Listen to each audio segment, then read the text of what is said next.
दोस्तों, आज हम यीशु मसीह के पवित्र अनमोल वचन पर आधारित एक मधुर वचन प्रस्तुत करते हैं जो आपको हर दुख संकट को दूर कर सके, जिसमें पश्चाताप, प्रेम और क्षमा की भावना को उजागर किया गया है। तो चलिए शुरू करते हैं, लेकिन इससे पहले कृपया आप हमारे YouTube चैनल को सब्सक्राइब करें। धन्यवाद। जय यीशु।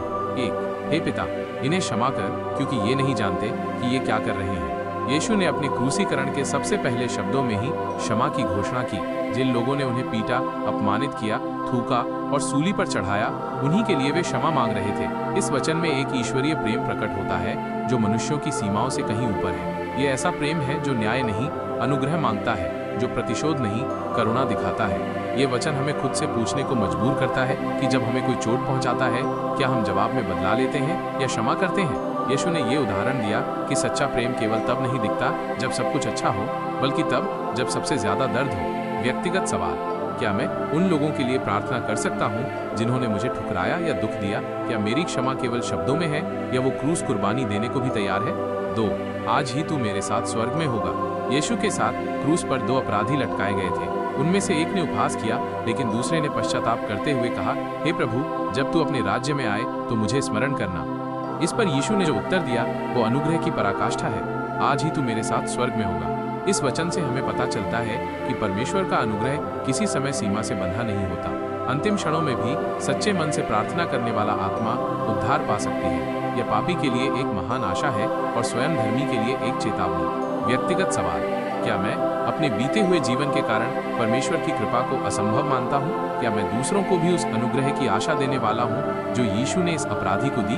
3. हे नारी, देख, ये तेरा पुत्र है, ये तेरी माता है। क्रूस की पीड़ा में भी यीशु ने अपनी मां मरियम की चिंता की। उन्होंने अपने प्रिय शिष्य यूहन्ना को उनकी देखभाल के लिए सौंपा। यह वचन उनके मानवीय पक्ष और परिवार के प्रति जिम्मेदारी को दर्शाता है। सोचिए, जब शरीर में असहनीय पीड़ा हो, तब भी यदि किसी के मन में अपनों की चिंता हो, वो कितना प्रेम करता होगा। यीशु केवल ईश्वर नहीं, एक आदर्श पुत्र भी थे। ये वचन हमें बताता है कि आत्मिक जीवन और पारिवारिक जिम्मेदारियां एक दूसरे के विरोधी नहीं, बल्कि पूरक है। व्यक्तिगत सवाल: क्या मैं अपने परिवार के प्रति जिम्मेदार हूँ, विशेषकर अपने माता पिता के प्रति? क्या मेरी आत्मिक सेवा में मानवीय करुणा का स्थान है? 4. मेरा परमेश्वर, तूने मुझे क्यों छोड़ दिया? यह वचन सबसे अधिक रहस्यमयी और हृदय विदारक है। यह उस क्षण का वर्णन करता है जब यीशु ने समस्त मानव जाति के पापों का बोझ अपने ऊपर लिया। उस पाप के कारण उन्होंने परमेश्वर से एक प्रकार की आत्मिक दूरी का अनुभव किया। यह वचन हमें यीशु की पीड़ा के उस आयाम को दिखाता है जो केवल शारीरिक नहीं था, बल्कि आत्मिक पिता से अलग होने का अनुभव। ये हमें ये समझने में मदद करता है कि पाप केवल एक गलती नहीं, बल्कि आत्मा और परमेश्वर के बीच की दूरी है। व्यक्तिगत सवाल: क्या मुझे भी कभी परमेश्वर से दूरी महसूस हुई है? क्या मैं अपने पापों को हल्के में लेता हूँ, जबकि यीशु ने उनके लिए इतनी गहन पीड़ा सही? 5. मुझे प्यास लगी है। यह वचन यीशु की मानवता को दर्शाता है, जिन्होंने जल का स्रोत कहा। जो मुझ पर विश्वास करेगा, उसके भीतर से जीवन का जल बह निकलेगा। वही अब स्वयं प्यासे हैं। ये केवल जल की प्यास नहीं, बल्कि उस आत्माओं की प्यास भी थी जो उन्हें आज भी अस्वीकार कर रही थी। ये उस आत्मिक प्यास की प्रतीकात्मक अभिव्यक्ति है जो उन्हें हमसे जोड़ती है। व्यक्तिगत सवाल: क्या मैं यीशु की उस प्यास को बुझा रहा हूँ, आत्माएं जीतकर, प्रेम बांटकर?